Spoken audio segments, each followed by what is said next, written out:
Hi guys, welcome to my channel and welcome to another WWE reaction. This video was recommended by Mel Carando and he said, I remember in one of your videos, you asked why Maven quit wrestling. Well, Maven made a video about it and I hope you react to it. He did make a video about it 1 month ago and I reacted to a couple of Maven videos. He even saw my reactions and he acknowledged me. Oh my god, that was amazing.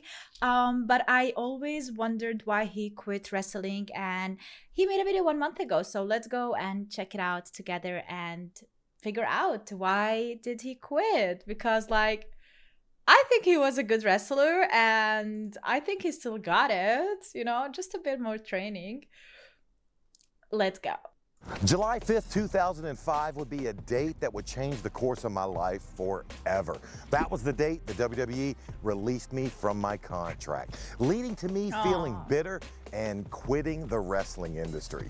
Take a ride, buckle up. Because of WWE, he quit completely wrestling. Like, I know a lot of wrestlers, when that happens, they go to a different company and they continue wrestling. Sometimes they even prove themselves so well that WWE takes them back. I mean, that is one way, but he decided to quit. And I'll tell you all about it. Okay. When I say that the 5th of July 2005 caught me off guard, that's the understatement of the century. It was one of those instances, just like when I won Tough Enough and I knew instantly and immediately my life would change and would never be the same again. Getting released from the WWE, I had that same gut feeling. I had that same initial, I wanted to throw up reaction. When I got that call from Johnny Ace, I immediately just had no clue what was next for me. I mean, literally nobody likes rejection. And when you pour your soul and literally your body and everything and you give it your all and it is not enough, that stings. When someone else tells you you are not enough, oh my God, rejection is really hard. And that was scary. Johnny immediately told me, you know, Maven, you just weren't progressing well enough in the ring. And instead of taking a, how can I be better? How can I show them what they lost? I took a completely opposite approach. And that was, I took the approach of, to hell with them. Let them do their thing. I'll do my thing. I don't need them for anything. Not only did I not want anything to do with the WWE, but at the time, I wanted nothing to do with wrestling as a whole. I immediately started getting hit up from independent promoters and you know, different promotions asking, hey man, what's your rate to come work for us? Nah, no thank you. Well, would you come do a signing? Nope, no thank you. But I did that not knowing what my next venture would be. I mentioned in a previous video all about how I went into reality TV shows? Fortunately. Oh my God, it keeps getting better, man. I'm gonna like just sit here and react to Maven video. I was on 4 reality TV shows. Here is how much I was paid. Okay, I'm not really interested in the money aspect of it. I'm just interested in what type of reality shows. You know, when he says that, I immediately imagined like this drama type of like soap opera reality shows, dating shows, but I don't think he was on these type of shows. In reality, probably something to do with fitness. I went into how I got, we'll see. Fortunately we'll react got the call to join the cast of The Surreal Life. I thought now that I'm okay.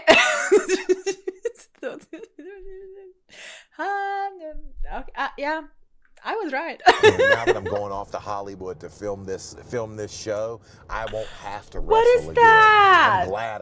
Maven, why would you do that? Ay, mamacita. I'm not in the WWE, and it was all too easy to just not worry about and not consider, you know, wrestling as a potential career moving forward. In essence, I was done with professional wrestling in my mind before the age of 30. And at the time, I thought that was the best thing for me. I thought if they don't want me, I don't want them. I would find my hatred for wrestling at the time would be short-lived. Following my filming of The Surreal Life and following my time out in Los Angeles, I would be back at home, and the calls from independent promotions would continue, and guys would ask me, hey, you want to come out, you want to wrestle, you want to do this, you want to do that. And then I got linked up with a gentleman who was starting almost like a house show or an untelevised show for TNA. And his name was Hermie Sadler. And Hermie was a good friend to a lot of the wrestlers that I worked with, being that Hermie's brother, Elliott Sadler, was a NASCAR racer. Those guys were always at a lot of the WWE shows. And when Hermie decided he was going to start his wrestling promotion, and Jeff Jarrett was going to utilize it as almost like a TNA house show sort of environment. TNA, or Total Nonstop Action, which at the time was the second largest wrestling promotion in the world. I knew this might be the opportunity, the time to go back and dip my toe back into professional wrestling. The reasons being, one, I knew the guys I was going to be on the road with. I knew I could trust the names of Billy Gunn, the names of the Dudley Boys, guys like Jeff Jarrett, guys like Jeff Hardy, AJ Styles. These were the guys I wanted to be in the ring with. And I knew the money was going to be good. I knew that we were going to make, I knew that I could go and do shows that weren't too far from my house. And by not too far, usually on average it was maybe a 2-hour drive from my house to the shows. And I knew I could make a couple $1,000s in a weekend. I still remember the first loop I did was with Billy Gunn. I wrestled Billy an entire, probably several weeks. And we just went out and had fun. This was in late 2006, early 2007. So my love for professional wrestling was starting to come back inch by inch. But professional wrestling at the time was there to pay the bills. It was there to make some good money for doing a few days' work. But I still wasn't ready to jump back into a company. A lot of people always ask me why I never went to TNA. And to be perfectly honest, wrestling wasn't where I saw my future heading, but I was still extremely bitter, and I did not want to go through the pain of losing my true love again. So in 2008, when the opportunity to join HSN, or the Home Shopping Network, when that presented itself, I jumped at the opportunity. And round about the same time in 2008, after the ink was dry on my contract with the Home Shopping Network, I did actually have an opportunity to join WWE back in my lap. But as I mentioned in another video, I kindly balked on that opportunity. HSN provided the catalyst needed for me to leave wrestling where I thought it belonged, which was in my past and not a part of my future.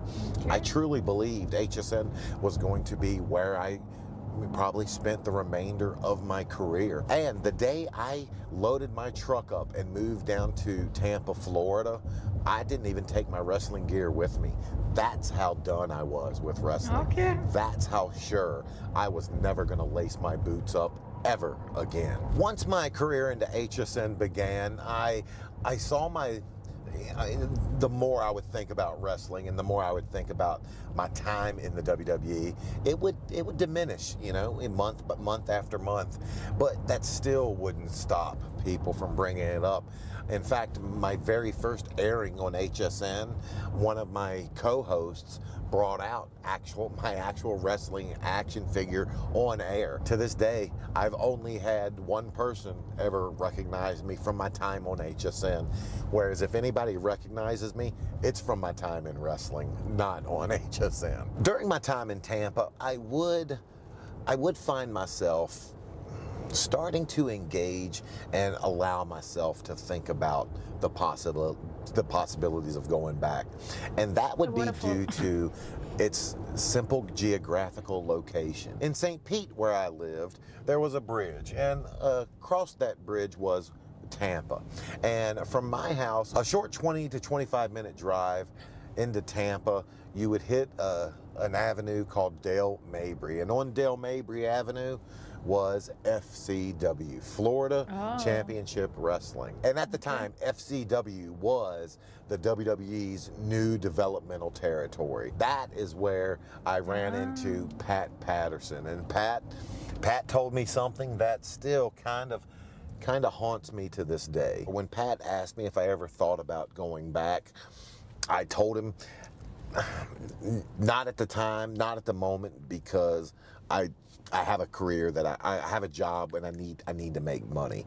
And that offended Pat. Pat was, he didn't want to hear that. Pat wanted to, and he told me as much. He told me, you have to be in this business for the love, for the passion.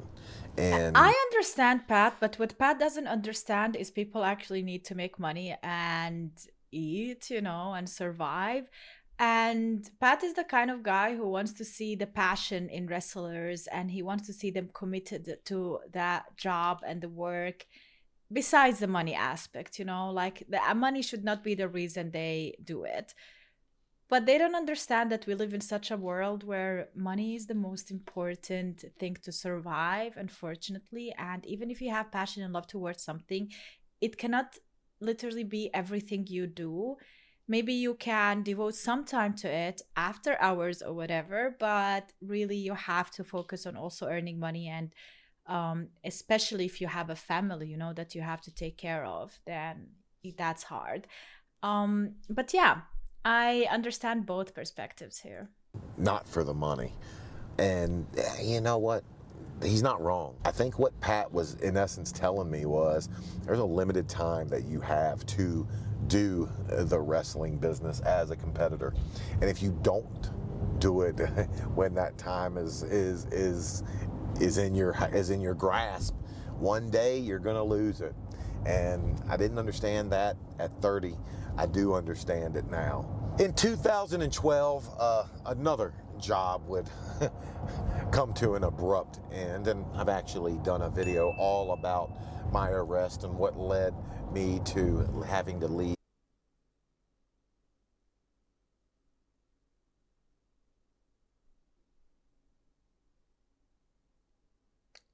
I did not know about this. Huh? Why? I have to watch this video too. What did you do? HSN, but in 2013 or 2014, I found myself working in the city in New York. Oh, the sad music in the back. Probably Getting at emotional. the lowest point of my life as an adult. Wrestling was probably the furthest thing from my mind at this time.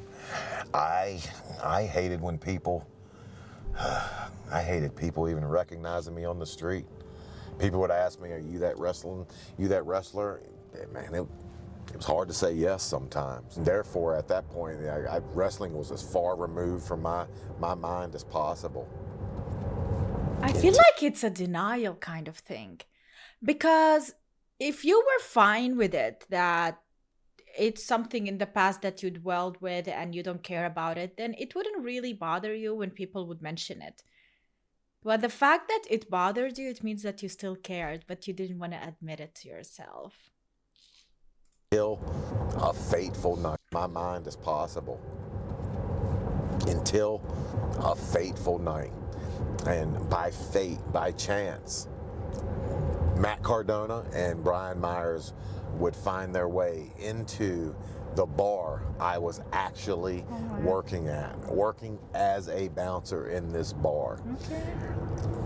Nothing brought him in. I didn't bring him in. I didn't know the guys at the time. And we exchanged numbers that night. And obviously, both the guys were at the time signed WWE talents. And I certainly didn't think anything was going to progress from that fateful meeting. But a few years later it did. And when Brian Myers found himself outside of the WWE looking in, he was pretty heavy on the independent scene and someone who was always booked. He was moving and shaking and making, getting things done. And he called me up and he told me, I want to get you back in the ring. I told him, my gosh, it's been years. A, I don't think I'm any good anymore, and B, I don't even have wrestling gear. He assured me he would do all the work. By that I mean take all the bumps. It would be a tag match, me and him versus Anthony Green, and I forget who the other person was. But that one weekend, that one match reignited a spark. Anthony Green, the kid who I'd be wrestling, told me I was his favorite wrestler. Now, listen, whenever anybody tells me you were my favorite wrestler, they're doing it for one reason, and that's because I'm standing right in front of them. And I always correct them. He's being honest, okay? Yeah, yeah. It's like when people tell me when I meet them and stuff, and they're, oh, I love your channel, or I love your videos. Yeah, because I'm standing in front of you. I always say, no, I'm not. I'm not my favorite wrestler. So there's no chance in hell I'm your favorite wrestler. Well, Anthony Green, I actually was his favorite wrestler growing up. To see the reaction he had by having me there and me feeling like, I'm not worth, I'm not worth even being in the ring with you. I'm not gonna lie, it might have relit the spark a tiny bit. I would leave that weekend. He loves the attention. Not eyeballing a full-blown return, but definitely seeing a little bit of love coming back as the years would progress, and as I was trying to where is he going? Where is he taking us? But to rebuild who I was as a person, I would find myself involved in a bit more wrestling. One show might lead to an interview, which might lead to a podcast, which might lead to back into it, another show, which ultimately led to me doing some indie shows routinely around the New Jersey area, and would help me reignite that passion, that love for wrestling. I would no longer find myself as the new and the tough enough kid. Rather, I would find myself being the veteran, the guy who had been around, the guy who others looked up to as, oh my gosh, I watched you when I was growing up. Something that still is not easy to hear. But my love for the business was back. And it's good to know that I can still contribute. It's good to know that I still have some value to give. Oh, yeah, and definitely. It's good to know that each and every week I'm able to provide that value to all of you here on this platform. Ah, thank you so much. I love this. And we are living in this age of the internet where there are so many ways we can connect and socialize. Yeah, it's maybe not the same as in person. Like the value of it is not the same. When I say that, like, imagine being like, I remember when I was in theater back in the day, and I would do amateur theater plays, and I would literally perform in front of 600 people. And for me, like, in performing live in front of 600 people was a big deal. Now if I get 600 views on my video, I'm like, yeah, okay, like whatever, this is insane, because imagine these 600 people in my room, they would not even fit. But that's what I'm saying, like, we get a bit detached from that, and we don't understand how impactful social media and the internet and this connection we have. And it's a bit harder to relate as such, because I'm talking to the camera right now, even though I know eventually it's gonna reach you. What I wanted to, I literally lost my train of thought at this moment, but I wanted to say that it is still good. It is really good to still be able, in different types of way, connect and contribute to the society, and to share what you love and what you are passionate about in different ways, whether it is a video, whether it is a podcast, or yeah, there is a lot of ways, like shorts, TikToks, like so many types of different platform avenues that you can go with in order to do what you like to do, and you can find it if you go for it. But that is it. That is an amazing video. I did not know the reason. I do now kind of understand, and I hope he doesn't regret the young self and how he chose what he chose and the path that he took. I hope he doesn't regret that, and I hope he gets satisfaction enough from us watching him and admiring him, and maybe from other stuff that he does as well besides YouTube. Maven is really awesome and he's very inspirational. Thank you so much, guys, for watching this video. I hope you enjoyed it. Check out Maven's channel. I don't know if I mentioned that, but you definitely have to check out his channel. So entertaining. It is unbelievable, informative and entertaining. I learned so much about the business, especially like the hush hush stuff that the actual wrestlers don't talk about. But Maven shares those secrets with us. All right, we're homies. But that is it, guys. Thanks so much for watching. I hope you enjoyed this video. Subscribe for more and see you in the next one. Oh, also, I have a Patreon where I upload all recaps for SmackDown, Raw, NXT. I do docu-series reactions, movie reactions related to WWE, as well as right now I'm reacting to the Dark Side of the Ring series on my Patreon. Yeah, so check it out. I will leave a link in the description. Thank you for watching. See you guys. Bye.